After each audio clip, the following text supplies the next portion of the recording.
산업 원자재 중 하나인 구리 가격이 연일 급등하면서 강세 흐름을 보이고 있습니다. 구리는 통상 경기 선행 지표로 여겨지곤 하는데요. 도대체 어떤 이유로 또 어디까지 오른 건지 지금 바로 확인해 보시죠. 최근 1년간 구리 선물 가격 추이부터 살펴보도록 하겠습니다. 간밤 뉴욕 상품 거래소에서 구리 선물 가격이 5.25달러를 기록하면서 사상 최고치를 기록했습니다. 그간 출렁임이 있긴 했지만 특히 트럼프 대통령의 취임 이후 1월을 기점으로 정말 급등세를 보여줬는데요. 이렇게 1월 이후에 급하게 상승하는 모습을 보여줬습니다. 이런 구리 가격의 급등 배경, 바로 글로벌 구리 수요 증가입니다. 크게 두 가지의 이유로 나눠봤는데요. 먼저 중국부터 짚어보도록 하겠습니다. 세계 최대 구리 소비국인 중국까지 경기 부양책을 들고 나와서 가격 상승을 부추기고 있습니다. 구리 수요 증가가 전망이 되지만 이 수요를 따라잡지 못하면서 가격 상승을 야기하고 있고요. 또 미국의 관세 정책으로 불확실성이 커지면서 가격 상승을 부추기고 있습니다. 미국이 철강, 알루미늄에 이어서 구리에도 관세를 부과할 가능성이 커졌습니다. 이에 관세를 부과하기 전에 재고를 확보해야 한다는 매수세가 더해지면서 구리 선물 가격이 신고가를 경신하게 됐습니다. 수요를 따라잡지 못하는 공급과 이런 이슈들을 바탕으로 구리 가격은 추가 상승에 무게가 실리고 있습니다. 국내 증권사는 물론이고요. 미국 시티그룹은 심지어 기존에는 2분기 구리 가격이 톤당 88,500달러까지 하락할 거라고 전망했지만 최근에는 입장을 다시금 바꿨죠. 향후 3개월 내에 구리 가격이 통당 1만 달러까지 상승할 거라고 입장을 바꾼 겁니다. 심지어 런던 금속거래소의 구리 가격은 전 세계 구리 가격의 스탠다드, 그러니까 기준이 됐는데 이 구리 가격이 급등할 거라고 글로벌 원자재 유통기업 머큐리와 트라피구라가 전망했습니다. 이런 구리 가격의 상승, 또 앞으로도 오를 거란 전망이 나오면서 오늘 시장에서는 구리 관련주에 매기가 쏠리는 모습이었습니다. 가장 대표적으로 이구 산업이 오늘 두 자릿수대 강세를 보여주면서 시장에서의 구리 업종을 좀 끌어주는 모습이었는데요. 이뿐만 아니라 철강, 비철금속주 단에서도 외국인의 수급이 조금 쏠리면서 오늘장에서 구리주들이 부각되는 모습이었습니다. 지금까지 이슈 브리핑 전해드렸습니다. 하루의 경제 주식 마무리, 오늘의 경주마 주제는요. 구리 가격 상승에 따른 관련주들의 상승 연속성이 이어질 수 있을까 여보겠습니다. 자, 현장의 목소리부터 들어보도록 하겠습니다. 오늘 이 시간은요. 김건 코리아 PDS 물가 분석팀 수석연구원 전화로 연결해보죠. 연구원님 안녕하십니까? 안녕하십니까? 네. 자, 세계 경제 바로미터 역할을 하는 박사라고 해서 닥터 코퍼라고 불리는 이 구리 가격이 사상 최고치를 경신하며 치솟고 있습니다. 그런데 스태그플레이션 우려도 상존하고 있는 시점에서 이런 구리 가격 상승세 언제까지 좀 이어질 거라고 보십니까? 예, 굉장히 좋은 질문이십니다. 굉장히 잘 말씀해 주신 대로 구리 가격이 굉장히 높은 수준을 유지하고 있는데요. 그런데 여기서 신경 써야 될 부분이 있다고 한다면 구리 가격 10,000달러라고 하는 게 일종의 좀 저항선이라는 느낌이 있다는 것입니다. 지금 현재 벌써 거기에 접근하고 있는 상황인데요. 아무래도 중국 쪽에서 부양책을 굉장히 강하게 들고 나온 데다가 현재 관세 이슈가 굉장히 강하게 드러나면서 미국 쪽 수요까지도 강세를 보이고 있는 상황이기 때문에 이런 가격이 이어지고 있습니다. 다만 여기서 주의하실 부분이 있다고 한다면 미국 쪽의 수요 같은 경우에는 관세 부과가 실제로 이루어지기 전에 아무래도 선제적으로 수입하려고 하는 일종의 프론트 로딩 현상이다. 이렇게 파악을 하고 있기 때문에 지금 수준으로 수요가 계속 이어질 것이다 라고 판단하는 것은 약간 섣부른 면이 있다 하는 게 현재 코리아 PDS의 시각입니다. 네, 그렇군요. 자, 그렇다면은 구리 가격을 밀어 올린 이유에 대해서 조금 더 구체적으로 들여다보겠습니다. 지금 구리 공급 때문에 구리 가격이 올랐다고 하거든요. 이 구리 공급이 왜 지연되고 있는지, 또 구리 공급 정상화는 언제쯤 좀 다시 이어질지 궁금합니다. 예, 공급적인 측면에서도 분명히 가격 상승 요인이 상당히 일어나고 있습니다. 이 부분을 이해하기 위해서는 광산 생산을 들여다봐야 하는데요. 2023년 말에 세계에서도 좀 주요한 광산 하나가 폐쇄되는 사태가 발생했습니다. 그 이후에도 전 세계에서 구리 광산 생산을 제일 많이 하는 칠레에서의 생산이 상당히 2019년 대비해서도 낮은 수준을 유지할 정도로 성장을 하지 못하는 모습을 보이고 있습니다. 이것은 전반적으로 구리 광산의 새로운 개발이 좀 늦어지고 그러면서 노후화가 되면서 생산량 자체가 증가하는 속도가 줄어들었기 때문인데요. 그래서 공급의 증가 속도가 소비의 증가 속도를 제대로 따라잡지 못하는 모습을 최근 보여주고 있는 것입니다. 2024년까지만 해도 그래도 그 구리 스크랩, 그러니까 고물이죠. 이쪽을 이용해서 어떻게든 생산량을 늘리는 모습을 보여주고 있었는데 아무래도 2025년에 와서는 그런 부분까지도 이어지지 못할 가능성이 늘어나면서 생산량 증가가 2%에도 미치지 못할 것이다. 이런 시각을 현재 가지고 있습니다. 이게 정상화되는 건 쉽지 않아 보입니다. 방금 말씀드렸다시피 광산의 생산이 증가하지 않고서는 구리의 생산도 증가할 수 없기 때문에 2025, 2026년, 심지어 2027년까지도 사실 생산 증가는 조금 미미한 모습을 보일 것이다라는 게 현재 메이저한 시각이거든요. 그래서 공급 쪽 이슈는 사실은 좀 장기화될 가능성이 높다. 이렇게 이해하시면 될 것 같습니다. 네, 공급 쪽 이슈는 2027년까지 좀 계속해서 이렇게 미진할 것이다라고 말씀해 주셨는데 사실 구리 가격 상승을 이끌었던 거는 트럼프의 관세 정책도 한 몫을 했습니다. 이런 가운데 구리 쇼티지 상황이 지속될지 여부 좀 궁금하거든요. 말씀 좀 해주실까요? 예, 구리 쇼티지에 대한 질문은 맨 처음에 말씀드렸다시피 아무래도 미국의 관세 이슈가 프론트로딩 현상을 초래했기 때문에 상반기 정도까지는 확실하게 이어지지만 하반기 들어서면서 이런 그 수요 증가세가 좀 약화되는 모습을 보일 것이다라고 판단됩니다. 특히나 관세 전쟁에 있어서 현재 미국과 중국의 갈등이 아직 본격적으로 시작되지도 않았다라고 판단되는데 중국과의 무역 전쟁이 격화될수록 최대 수요국인 중국의 경제가 좀 둔화될 수 있는 우려가 있기 때문에 상반기보다 하반기에 수요가 좀 더 위축되는 모습을 보이면서 쇼티지가 완화될 것이라고 판단하고 있습니다. 네, 알겠습니다. 여기까지 들어보겠습니다. 수석연구원님, 오늘 말씀 고맙습니다. 감사합니다. 자, 현장의 목소리 들어봤으니 이제 이 같은 이슈가 우리 시장에 어떻게 좀 더 반영이 될지를 들여다봐야겠습니다. 먼저 곽영훈 대표님, 네. 수석 연구원님 전화 연결을 통해서 네. 알아봤는데 네. 추가적인 구리 가격 상승은 좀 제한이 있을 것이다라고 말씀을 해주셨거든요. 네, 이 네. 의견에 동의하시는지 궁금합니다. 뭐 당분간은 그런 어떤 관세 이슈도 있는 거고 또 중국에서의 어떤 경기 부양책으로 인해서 구리 가격의 상승 또 말씀을 드린 것처럼 공급에 또 조금 차질이 있는 거잖아요. 물론 추후에 이런 부분이 개선이 되겠지만은 전체적인 그림으로 봤을 때는 수요의 증가가 훨씬 더 높게 증가된다고 보기 있기 때문에 좀 그런 게 있는 것 같아요. 구리 관련해서는 좀 이슈에 많이 영향을 받아서 관련된 종목들이 움직이는 것 같아요. 그렇다면은 지금 핫하게 이슈가 들어오는 상황에서는 이 관련주의 주가는 당분간은 더 이어질 가능성은 있다라고 좀 볼 수 있는 거죠. 그런데 이런 부분들이 쇼티지에 대한 그 느낌 부분이 조금 감소가 되거나 좀 진정세의 느낌이 나오게 되면은 관련주는 다시 가격 조정이 나오거나 좀 쉬었다 갈 수 있는 가능성이 있기 때문에 좀 매일같이 체크하면서 좀 이렇게 팔로우업을 하시는 게 좋을 것 같다 이렇게 말씀드리겠습니다. 네, 그렇군요. 자, 그러면은 주가 상승 관련 구리 가격 관련해서 움직일 수 있는 기업들의 주가 상승도 구리 가격과 연동되니 어느 정도 좀 제한은 있겠네요. 어떻게 보세요? 당연히 제한이 있습니다. 지금 뭐 구리 관련된 기업에 대해서 우리가 보면은 최근에 우리가 풍산이라는 종목 제가 네. 개인적으로 많이 관심을 가지고 있거든요.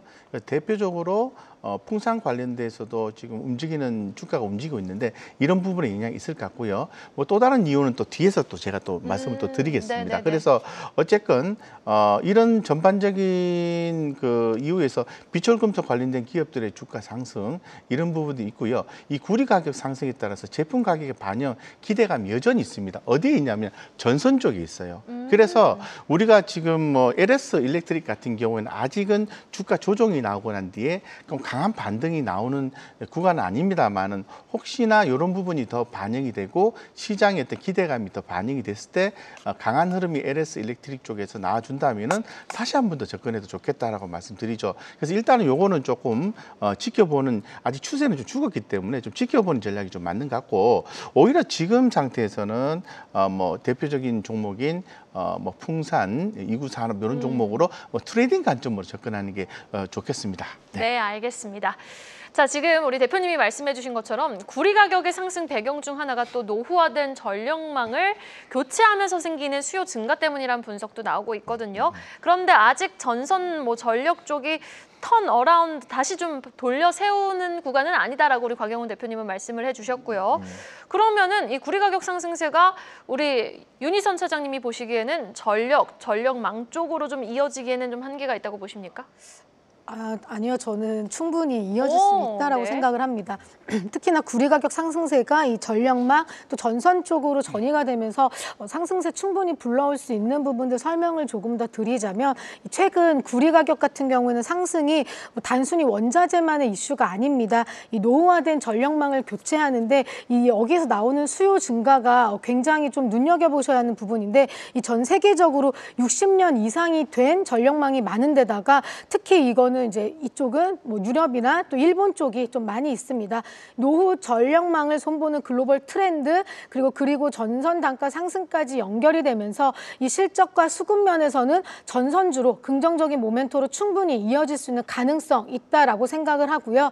우선 세 가지 정도로 간단하게 보신다라고 하면 전력망 투자 확대 부분입니다.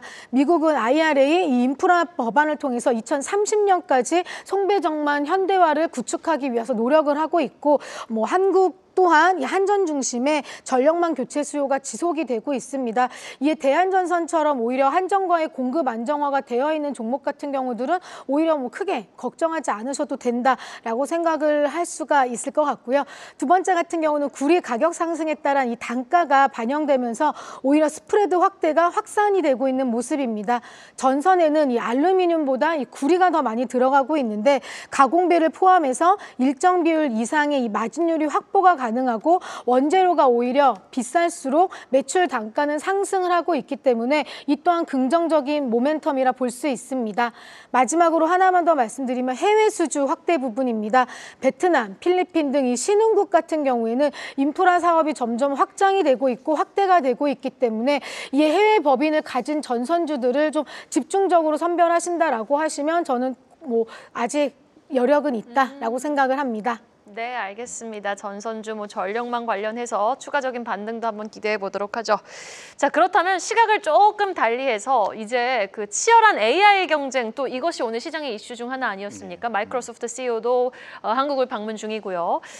이 AI 경쟁이 구리가 또 승패를 가릴 수 있는 요소로 작용을 할 수 있다라고 하던데, 지금 구리 몸값 AI 때문에 더 또 치솟는 거 아닙니까? 그렇죠. 이제 AI 관련하면은 데이터 센터를 생각할 수 있거든요. 그쵸. 이 데이터 센터를 건립하려고 하면은 많은 구리가 들어갑니다. 그렇기 때문에 이 부분은 이제 수요라고 좀 볼 수 있을 것 같고, 최근에 잘 아시는 것처럼 AI 인프라 수요 증가로 인해서 이 구리의 중요성이 부각이 되고 있고요. 특히나 더 우리나라 같은 경우에는 전남 지역에 50조 원 규모의 AI 데이터 센터 건립에도 엄청난 구리가 또 들어간다. 따라서 수요가 증가할 거다는 분석도 있습니다. 그래서 이런 어떤 그 전력 인프라의 어떤 그 기업의 성장 이런 부분들을 봤을 때는 구리 수요는 계속해서 올라가게 되는 거죠. 자, 그러면 우리가 전력 인프라 관련해 가지고 이제 주목해야 되는 거는, 이제 아까 제가 말씀드렸던 종목이 조금 보고 사셔야 된다. 이거는 전력 설비 관련된 종목이 LS 그룹 쪽에 포함이 되기 때문에 그 중에서 흐름이 나아졌을 때 사야 된다는 그 이야기고요. 방금 전에 말씀하셨던 전선주라든가 이런 것들은 지금 영향을 받고 있게 되는 거죠. 그래서 어쨌건 이 구리 관련주인 LS그룹이라든가 재롱산업이라든가 세명전기, 제일전기공업 이런 종목들은 계속해서 주목해 볼 필요가 있습니다. 결론적으로 좀 말씀드리면 전력인프라 구축에 따라서 이 AI에 대한 부분과 함께 이 어떤 구리에 대한 중요성이 계속해서 부각이 될 수 있기 때문에 구리 가격은 점차적으로 상승할 수 있다라고 좀 보고 있거든요. 다만 어떤 이슈에 의해서 급하게 올랐다가 조금 쉬었다가 올라가고 이렇게 되는 거죠. 기존 구리 가격은 조금 좀 빠지고 있는 구간이었는데 최근에 와서 다시 상승세로 들은 거죠. 이런 부분을 고려했을 때는 흐름을 잘 좀 보시고 관련주도 함께 보시는 게 좋을 것 같습니다. 네, 알겠습니다. 자, 근데 사실 1 더하기 1 이렇게 생각할 수 있는 요소가 아니잖아요. 구리 가격 상승은 지금 굉장히 상승 요인이 많이 꼽히고 있는 상황인데 구리 가격에 변수로 작용할 만한 요인을 하나하나씩 짚어주신다면요. 윤희선 차장님. 네, 사실 지금 구리 가격 같은 경우가 단순한 이 재료비가 아니라 중국 부양의 뭐 기대감이라든지 구리 광산 공급 지연이라든지 뭐 전기차 그리고 지정학적인 모든 부분들까지 모두를 담고 있는 민간 지표라고 볼 수가 있습니다. 그래서 저는 가장 우선적으로 미치는 변수는 바로 중국 경기 부양책 기대감이라고 생각을 합니다. 중국이 움직이면 구리가 움직인다. 실제 수요에 대한 기대가 가격에 반영이 되고 있습니다. 구리는 전력, 통신, 또 건설 등 이 실물 투자 확대의 핵심 자원이기 때문에 중국 정책 변화에 굉장히 매우 민감하게 반응을 하고 있고요. 특히나 중국 정부가 최근 인프라 투자를 확대하고 부동산 시장 확대를 위해서 이 부양 정책을 계속해서 내놓고 있는 상황이기 때문에 구리 수요 증가는 뭐 계속해서 기대감은 형성될 수 있다라고 보실 수가 있고요. 다음은 이 구리 광산 공급의 차질 부분입니다. 칠레라든지 뭐 페루라든지 이런 주요 산지에서 계속해서 파업이나 뭐 가뭄 등이 이어지고 있으면서 공급이 좀 뭐 우려가 되지 않을까라는 우려감이 좀 있을 수가 있고 수요가 늘지 않더라도 오히려 공급만 흔들려도 이 가격은 요동칠 수가 있기 때문에 두 번째 변수로는 이렇게 좀 말씀을 드리고요. 마지막으로 우리 많이 알고 있는 미국의 바로 관세 카드입니다. 가격은 관세 카드를 내밀게 되면 더욱더 민감하게 반응을 하고 있기 때문에 미국 글로벌 관세 정책 또한 변수로 보실 수가 있고요. 마지막으로 탈탄소 시대의 석유라는 별칭까지 있을 만큼 EV라든지 뭐 풍력이라든지 태양광 등에서 이 구리 수요는 필수이기 때문에 친환경 전환 수요와 실물 수요에 또 이외에 또 ETF라든지 이런 탄력적인 자금 유입이 또 함께 보시면 좋을 것 같습니다. 정말 이 구리 가격 상승에 미칠 요소가 너무 많네요. 그래서 함부로 또 예단할 수 없는 게 현 구간인 것 같습니다. 자, 그래도 구리 가격 상승기가 도래한 건 확실해 보입니다. 구리 가격 상승기에서 주목해 봐야 할 구리 원료 기업, 뭐 전선주 중에 두 분이 보시는 펀더멘털리 좀 이 기업은 괜찮다 싶은 종목 하나씩 들어보도록 하겠습니다. 먼저 곽영훈 대표님. 네, 저는 아까 중간에도 계속 말씀드린 것처럼 네. 좋은 내용이 있지만은 주가 흐름이 나와줘야 우리가 진입할 수 있다는 생각을 가져야 된다고 말씀드렸거든요. 그래서 AI 열풍과 더불어서 전력 수요 증가에 따라서 구리 관련 기업들이 주목을 받고 있는데 이 중에서도 이 AI 데이터 센터 프로젝트와 깊은 연관성이 있는 게 바로 LS 그룹 관련주거든요. 특히 이제 자회사 중에서는 LS 일렉트릭이 전력 기기라든가 시스템 제조를 담당을 하고 있습니다. 그런데 제가 아까 말씀드렸을 때 좀 보고 들어가시라고 말씀드렸던 네. 게 흐름이 아직 좀 살아나지는 않았어요. 그래서 지금 이슈가 우리는 주목하고 있지만은 시장에서 강하게 그 기대감을 유입을 시켜줘야 되는 거거든요. 좀 부족하다 이렇게 좀 보고 있기 때문에 지켜보고 흐름이 살아나면 접근하시고요. 지금 흐름이 살아있는 것 중에서 제가 주목하는 것은 아까 말씀드린 것처럼 풍산입니다. 이 풍산은 잘 아시는 것처럼 이 두 가지 산업에서 주목을 받고 있습니다. 신동산업과 방산산업이에요. 그래서 이 방산 쪽에서는 사실 뭐 다른 기업에 비해서 이렇게 많이 못 올라간 종목 중에 하나라고 보는데요.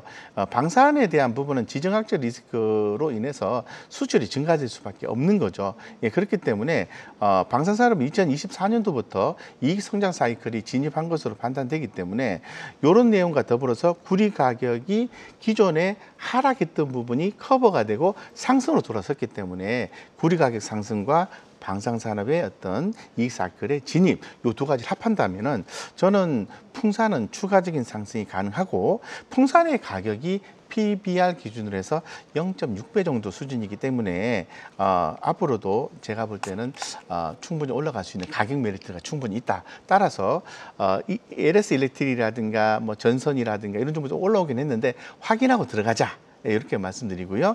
풍산은 지금 관심 있게 보셔도 좋다 이렇게 말씀드리겠습니다.